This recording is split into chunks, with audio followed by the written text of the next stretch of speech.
সৈয়দনা আদম বললেন এরা কারা? আল্লাহ বললেন তোমার বংশধর। সৈয়দনা আদম বললেন আল্লাহ ওই যে একটা রূহ দেখা যায় এটার নাম কি?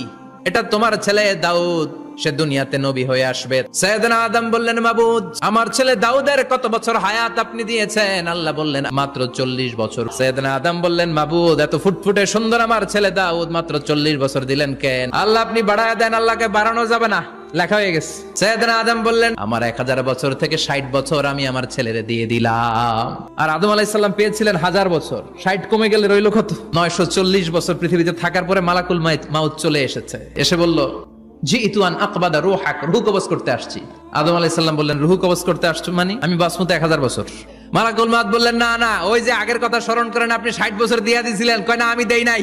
মালাকুল মাউত বলে আল্লাহ ঘটনা দেখেন, দিয়া কয় দেই নাই। আল্লাহ কয় থাক কথা কইস না, আয়া পর। ভুলে গেছেন উনি। সেদিন থেকে আল কিতাব ওয়া শুহুদ মানে লিখে রাখার সিস্টেম আর সাক্ষীর সিস্টেম চালু হয়েছে।